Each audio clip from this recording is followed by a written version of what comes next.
কি যোগ্যতায় ছিল ওই পূর্ণেন্দু বসুর পিএ? 1,000 কোটি টাকার কাছাকাছি নাকি শুনছি মালিক হয়ে গেছে। কি করে হয়?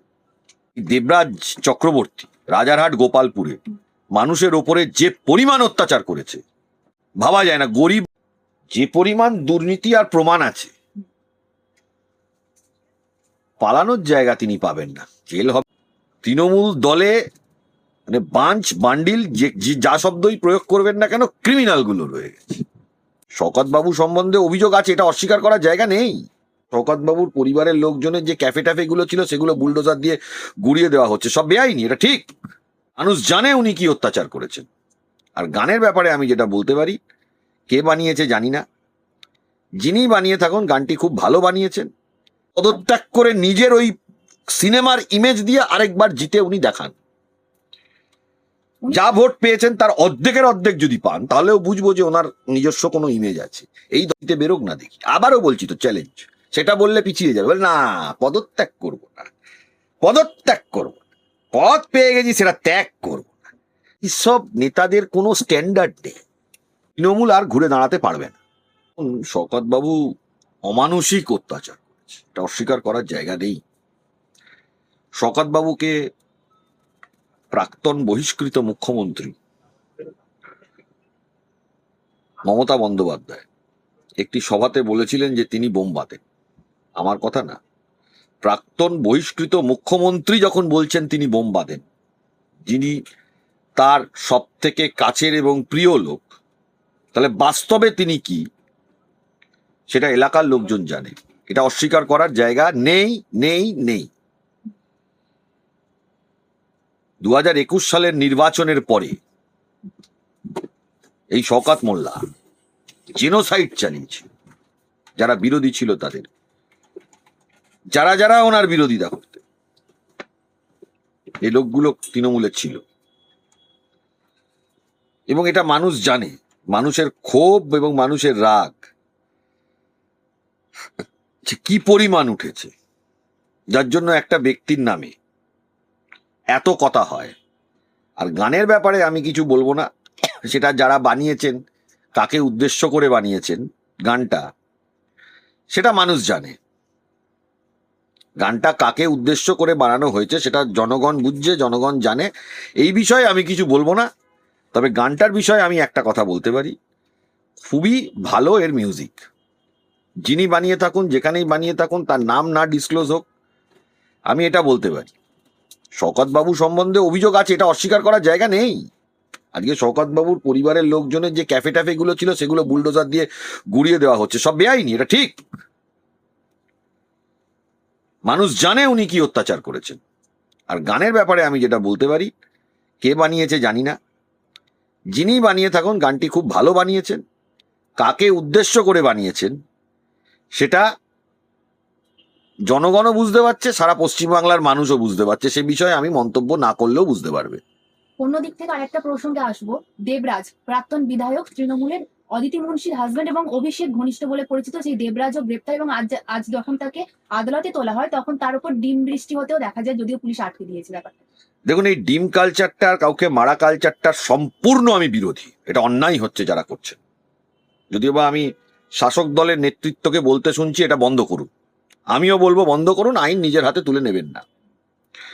কিন্তু একটা তদন্ত যদি করা যেতে পারে, হবে কিনা জানি না, হাইপোথেটিক্যাল সেন্সে বলছি, যে তৃণমূলে কজন সৎ লোক আছে খুঁজে পাওয়া যাবে না। এই দেবরাজ চক্রবর্তী রাজারহাট গোপালপুরে মানুষের ওপরে যে পরিমাণ অত্যাচার করেছে ভাবা যায় না। গরিব মানুষ যারা বাজারে বসে থাকতো তাদের থেকে জোর জুলুম করে টাকা তুলতো। প্রমোটারদের দেখুন, প্রমোটারদের পয়সা আছে, ইয়ে আছে। আমি প্রমোটারদের লাইফস্টাইল, প্রমোটারদের ইয়ে নিয়ে আমি ভাবি না, বলি না, বড় লোকদের নিয়ে আমি কথাও বলবো না। গরিব মানুষের ওপর উনি যাও, তো গরিব মানুষ আজকের দিনে দাঁড়িয়েও তারা ভয় পাবে। ওই রাজারহাট অঞ্চলে যে খুনগুলো হয়েছিল সেগুলোর সম্বন্ধে আপনি লোকাল অঞ্চলের মানুষকে জিজ্ঞেস করবেন কার হাত থাকতে পারে। আপনারা একটা এনকোয়ারি করুন না, এই রাজারহাট অঞ্চলে এরা কারা। তৃণমূল দলে মানে বাঞ্চ বান্ডিল যা শব্দই প্রয়োগ করবেন না কেন, ক্রিমিনাল গুলো রয়ে গেছে। এর কি যোগ্যতা? এ ছিল এই পূর্ণেন্দু বসুর পিএ, 1,000 কোটি টাকার কাছাকাছি নাকি শুনছি মালিক হয়ে গেছে। কি করে হয়? অদিতি মুন্সি এর আগে বলেছিলেন যে আমার স্বামীর নামে যে সমস্ত অভিযোগগুলো করা হচ্ছে তা যদি প্রমাণিত হয় তাহলে আমি ওনার সাথে জেলে যেতে তো রাজি। বেল পাওয়ার জন্য তিনি হাইকোর্টে এসেছিলেন কেন? দেখুন, এইসব নেতাদের কোনো স্ট্যান্ডার্ড নেই। এদের কাছে মিথ্যে বলাটাই হচ্ছে হলো, এইসব নেতাদের কাছে, নেতা বা নেত্রীদের কাছে মিথ্যে বলাটাই হলো এদের কাছে কালচার। এরা গদি আর পয়সার জন্য যা খুশি করতে পারে। যদি তর্কের খাতিরে ধরেও নি যে অদিতি মুন্সি মহাশয়া তিনি কোনো দুর্নীতির সাথে যুক্ত নয়, যদি তর্কের খাতিরে ধরে নিন, বিধায়ক আপনি, আপনার অঞ্চলে আপনার লোকেরা কি করছে, আপনার হাজব্যান্ড কি করছে, আপনি কিছুই জানতেন না। উনি বেল পেয়েছেন হাইকোর্টে, ওনার ছোট বাচ্চা হয়েছে তার সেন্টিমেন্টে, আইনে আছে। ভুল রায় হয়েছে এটা আমি বলতে পারি না, রায় সঠিক হয়েছে। ওনার কারণে বেল উনি পান। ওনার ছোট বাচ্চা হয়েছে, বোধহয় 8 মাস না 9 মাস বয়স, 4 মাস বয়স। আমরা সেই শিশুর জন্য শুভ কামনা করব, বড় হোক, মানুষ হোক, দেশের সমাজের কল্যাণ করুক, ভালো হোক। কিন্তু উনি বেলটা পেয়েছেন ওই শিশুর জন্য, ওনার জন্য না। ওনার যদি শিশু প্রাপ্তবয়স্ক হতেন, আমি বিশ্বাস করি না উনিও বেল পেতেন। অন্যদিক থেকে বর্তমানে দেখা যাচ্ছে তৃণমূল দুটো ভাগে ভাগ হয়েছে, একটা কালীঘাট তৃণমূল, একটা ঋতব্রত তৃণমূল। দেখুন, আমি একটা কথা বলি, তৃণমূল দলটাই হলো চোরেদের দল। সারা পশ্চিমবাংলার যত মানুষ রয়েছেন, নির্বাচনের আগে তারা অনেকে ভেবেছিলেন যে এবারে তৃণমূল যাবে, বিজেপি আসবে। এটা একটা অংশ মানুষ ভেবেছিলেন, অস্বীকার করার জায়গা। একটা অংশ মানুষ ভেবেছিলেন যে না, তৃণমূল আসবে। আমরা যেমন কনফিডেন্ট ছিলাম তৃণমূল এবারে যাবেই, আপনিও তাই ছিলেন। পশ্চিমবাংলার একটা মানুষকে দেখাতে পারবেন যে বলতে পারবে যে তৃণমূল দলটা যেদিন ক্ষমতা থেকে চলে যাবে সেই দিন প্রাক্তন বহিষ্কৃত মুখ্যমন্ত্রীকে দল থেকে তাড়িয়ে দেওয়া হবে? অনেকে এটাও ভেবেছিলেন যে না, তৃণমূল দলটা ভেঙে যেতে পারে, উঠে যেতে পারে, কিন্তু ওই দলটাতে প্রাক্তন বহিষ্কৃত মুখ্যমন্ত্রীকে তাড়িয়ে দেওয়া হবে, এটা কেউ ভেবেছিল পশ্চিমবাংলার মানুষ? তাই জন্য রাজনীতি করতে গেলে চুরি, জোচ্চুরি, অটোক্রেসি এগুলো দিয়ে রাজনীতি হয় না। আজকে দেখা গেছে যে নির্বাচন কমিশনের কাছে এই ঋতব্রত তৃণমূলের দল গিয়েছে লোগো নিয়ে, একটা বিভ্রান্তির জন্য তারা গিয়েছে তাদের লোগোটা চাই। অন্যদিক থেকে মুখ্যমন্ত্রী পোস্ট করে বলছেন যে কোনো দল গদ্দারকে আর আমার দলে ঠাঁই দেবো না, এই তৃণমূল 21শে জুলাই এবার সভা করবেই।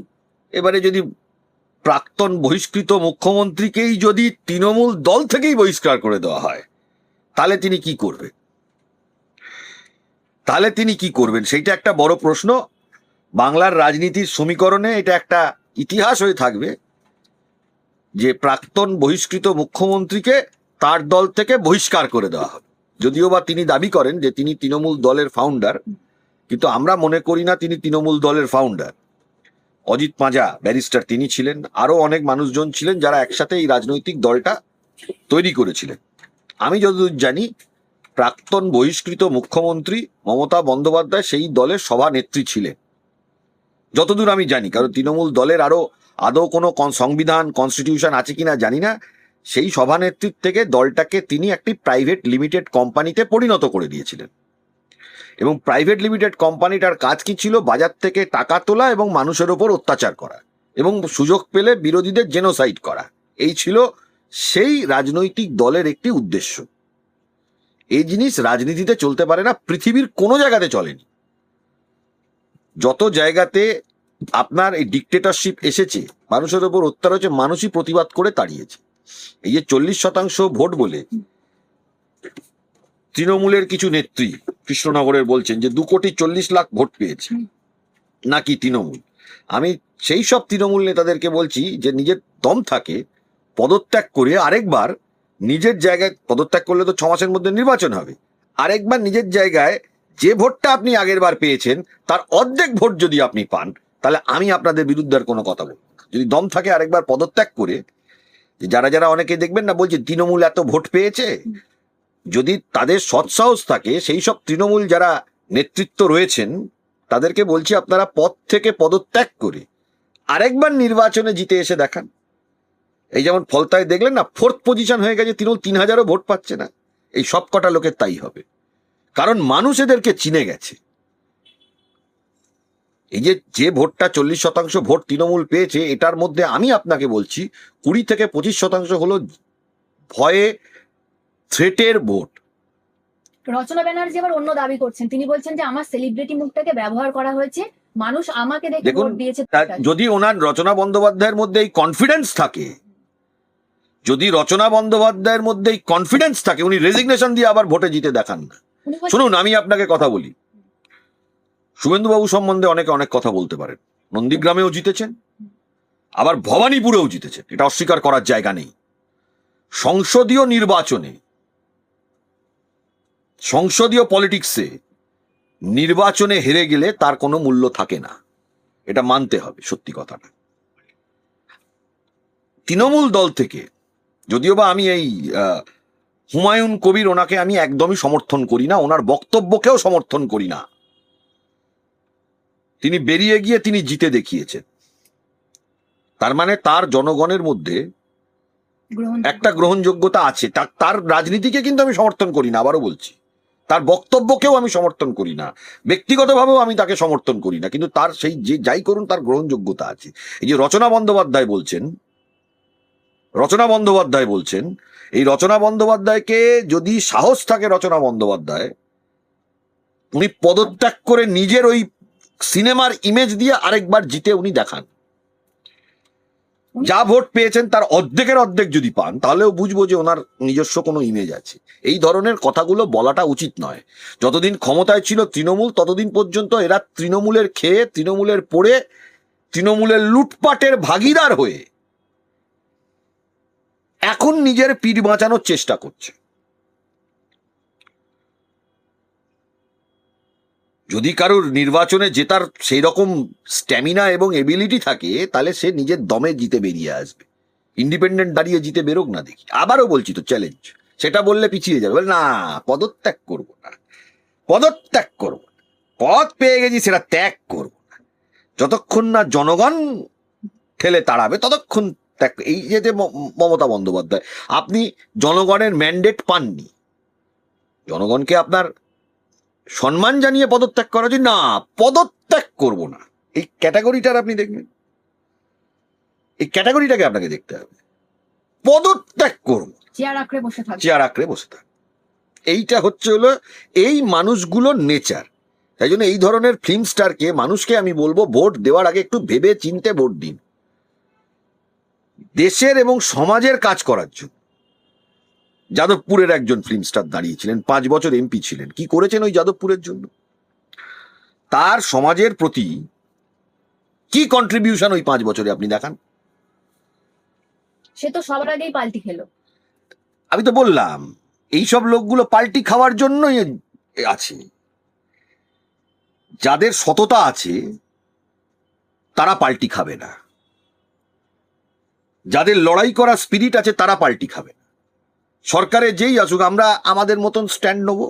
আমাদের যদি দেখি সরকার ভালো কাজ করছে, নতুন সরকার কিছু কাজ তো ভালো করার চেষ্টা করছে, অস্বীকার করার জায়গা নেই। সব কাজের সমর্থন আমি এই সরকারের করতে পারছি না, কিন্তু কিছু ভালো কাজ করছে, হ্যাঁ, যেটুকু সমর্থন করতে পারছি না সেটুকুর জন্য আমি বলবো আরো সময় লাগবে। যেমন ধরুন হকার উচ্ছেদ, একটা মানবিকতার দিক তো ডেফিনেটলি থাকা উচিত ছিল এই বর্তমান সরকারের। অবশ্যই যারা রাস্তাঘাটে বসে আছেন, সরকারি জমিতে বসে আছেন, রেলে বসে আছেন, তাদের সরতে হবে, কিন্তু একটা মানবিকতার দিক থাকা উচিত ছিল। সরকারকে আরো বছর খানেক কাজ করতে দিতে হবে, নাহলে আপনি একটা সরকারে এসেই 1 মাসের মধ্যে তাকে ক্রিটিসাইজ করা মানে সেটা গণতন্ত্রের পক্ষে সুস্থ কাজ হলো না।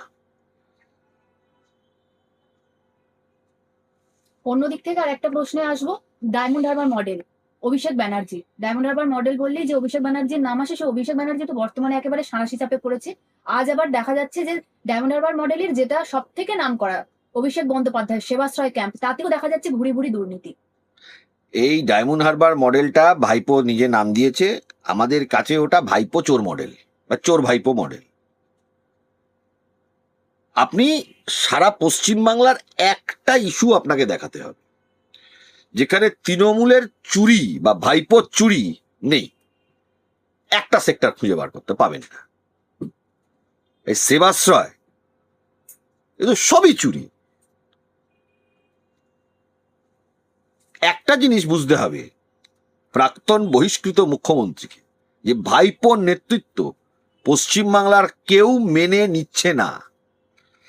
15 বছর মুখ্যমন্ত্রী ছিলেন, বয়স হয়েছে, আর কিছু বলবেন না। অনুরোধ জানাবো, রাজনীতি ছাড়ুন, মানুষের কাছে কিছু সম্মানও থাকবে।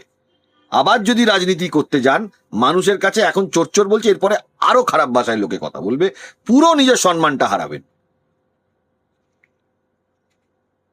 আমি প্রাক্তন বহিষ্কৃত মুখ্যমন্ত্রীকে এই কথাটা বলবো, তৃণমূল আর ঘুরে দাঁড়াতে পারবে না। আরে কোনো ওয়ান ম্যান পার্টি সারা পৃথিবীর ইতিহাসে হয়নি, সারা পৃথিবীর ইতিহাসে হয়নি, পৃথিবীর এই প্রজন্মের রাজনৈতিক ইতিহাসে হয়নি যে কোনো ওয়ান ম্যান পার্টি সারা জীবন চলেছে। Ideological party, cadre basis party চলতে পারে, বামপন্থীরা চলবে, কারণ বামপন্থী তো একজনদের পার্টি না, বিজেপিও চলতে পারে, একজনের পার্টি না। কংগ্রেসের কি অবস্থা দেখুন, এখন কংগ্রেস নিজেদেরকে পরিবারতান্ত্রিক থেকে বের করে এনে অন্য লোককে সভাপতি করেছে। এর আগেও কংগ্রেস করেছে, পার্টিটাকে যাতে পরিবারের কন্ট্রোল থাকলেও সেটাকে বার করে আনার চেষ্টা করছে। কংগ্রেস সেখান থেকে বেরোনোর চেষ্টা করছে। এই পরিবারতান্ত্রিক ওয়ান ম্যান পার্টি আঞ্চলিক, কংগ্রেসটা একটা তাও সর্বভারতীয় পার্টি, সর্বভারতীয়। তৃণমূলের নামটা সর্বভারতীয়, কিন্তু বাংলার বাইরে আর তৃণমূল নাই, আর বাংলাতেও তৃণমূল নাই। তাই প্রাক্তন বহিষ্কৃত মুখ্যমন্ত্রী মমতা বন্দ্যোপাধ্যায়কে বলবো, বয়স হয়েছে, সব মানুষকেই রিটায়ারমেন্ট নিতে হয়। সরকারি চাকরিতে যেমন 60 বছরের রিটায়ারমেন্ট হয়, কোথাও কোথাও 65 বছরে, আপনার তার থেকেও বেশি 15 বছর মুখ্যমন্ত্রিত্ব পেয়েছেন, এনজয় করেছেন, এবার রাজনীতিটা ছাড়ুন। কিন্তু এই ভাইপোর কি হবে? সে আবার নিজেই আইনের সহায়তা চেয়ে বারবার হাইকোর্টে ছুটছে রক্ষা কবচ। এককালে তো হাইকোর্টকে মানে অকথ্য ভাষায় তিনি কথা বলতেন, এককালে তিনি কদর্য ভাষা ব্যবহার করতেন হাইকোর্টের বিচারপতিদের সম্বন্ধে। আমার চেম্বার অ্যাটাক হয়েছিল, লোক পাঠিয়ে আমার চেম্বার ভাঙচুর করার চেষ্টা করেছে। এটা যা করার আমরা তখন দেখিয়ে দিয়েছি, কেউ পারবে না এটা। কিন্তু ঘটনা হচ্ছে হলো তার ইন্টেনশনটার ব্যাপারে দেখতে হবে। এখন তাকে দৌড়তে হচ্ছে। আমি আপনাকে বলছি, যা করে নিয়েছেন, এবার রাজনীতি ছাড়ুন। উনি আবার মানে ফোন নাম্বার দিয়েছেন, দিয়ে বলেছেন মানে ওনার দলের কর্মীদের আইনি সহায়তা দেবেন অভিষেক ব্যানার্জি। উনি অনেক কিছুই বলতে পারেন। ব্ল্যাক মানি গুলো যখন সব চলে যাবে বা সিজ হয়ে যাবে, তারপরে কি সহায়তা দেবেন আমরা দেখব। ওনার কি জেল যাত্রা নিশ্চিত? দেখুন, সেটা আমি তো বলতে পারবো না, সেগুলো তদন্তকারী সংস্থা করছে। কিন্তু যে পরিমাণ দুর্নীতি আর প্রমাণ আছে, পালানোর জায়গা তিনি পাবেন না। জেল হবে কি হবে না, যারা তদন্তকারী সংস্থা তারা ঠিক করবে। তবে উচিত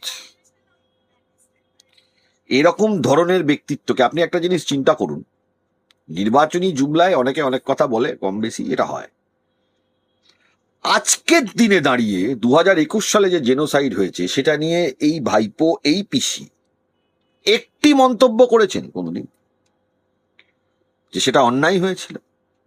তাকে যখন কেউ ডিম ছুটছে, তিনি বলছেন অন্যায় করছে, আমিও বলছি অন্যায় করছে, কিন্তু তিনি একবারের জন্য বলছেন না। তার মানে তার নিজেরটা খুব তিনি ভেবে যাচ্ছেন, আর বাকি মানুষদের, এই যে হাজার হাজার কর্মী খুন হয়েছে কাকদ্বীপ থেকে উত্তরবঙ্গ পর্যন্ত, কি আমার খারাপ লাগলো কিছুদিন আগে একটা ঘটনা, সেই অনেক বছর আগের ঘটনা, 8 জন 10 জন এখন অ্যারেস্ট হলো। বাবা মাকে কাকদ্বীপে পুড়িয়ে মেরে দিল, দিয়ে কাকদ্বীপ মানে তো ওনারই জায়গা, ওই চোর চোর চোর ভাইপো মডেল, ওটা ডায়মন্ড হারবার মডেল বলবেন না, আমি বলি চোর ভাইপো মডেল। এবং সেখানকার যিনি পুলিশ অফিসার, তিনি বলছেন বিদ্যুৎপৃষ্ট হয়ে মারা গেছে। এই পুলিশ অফিসার যিনি ছিলেন ওখানে, ওনার বিরুদ্ধে কেন তদন্ত হবে না? তদন্তকে ধামাচাপা দেওয়ানো এবং ইনফ্লুয়েন্স করানোর জন্য তার কেন টার্মিনেশন ফ্রম সার্ভিস হবে না? চাকরি থেকে বরখাস্ত হবে না কেন? সরকারি মাইনে যেটা নিয়েছে সেইটা ফেরত হবে না কেন সেই সেই সেই পুলিশ অফিসারের বিরুদ্ধে? হয়েছে পশ্চিমবঙ্গে। আপনি ভাঙড়ে চলে যান, 21 সালের পরে কি হয়েছে? আপনি ডায়মন্ড হারবার চলে যান, 21 সালের পরে কি হয়েছে? পোস্টপোল ভায়োলেন্স, আপনি সারা পশ্চিমবাংলার যে কোনো জায়গাতে চলে যান, একই জিনিস, একই উদাহরণ পাবেন। এরা যেন রাজনীতি করতে না পারে। এরা রাজনৈতিক এলিমেন্ট নয়। দেখুন, রাজনীতিতে নীতির লড়াই। বিজেপির নীতি অনেক মানুষই বলতে পারেন খারাপ, অনেক মানুষ বলতে পারেন ভালো। কমিউনিস্ট পার্টির নীতি অনেক মানুষ বলতে পারেন খারাপ, অনেক মানুষ বলতে পারেন ভালো। কংগ্রেসের নীতি অনেক মানুষ বলতে পারেন খারাপ, অনেক মানুষ বলতে পারেন ভালো। আরো রাজনৈতিক দল আছে, তাদের কথা আমি বলছি না। কিন্তু এই তৃণমূল রাজনৈতিক দলটা, এই দলটা যত তাড়াতাড়ি পশ্চিম বাংলা থেকে অবসান হবে, বাংলার মানুষের জন্য এটা উপকার হবে। অলরেডি তো মুছেই গিয়েছে। নেই নেই নেই। আমি তো প্রাক্তন বহিষ্কৃত মুখ্যমন্ত্রীকে বললে এবার অবসর নিই। পরিবারের লোকজনদের বলুন যা রাজনীতি করতে না, যা করে নিয়েছেন অনেক করে নিয়েছেন, আর রাজনীতি করবেন না।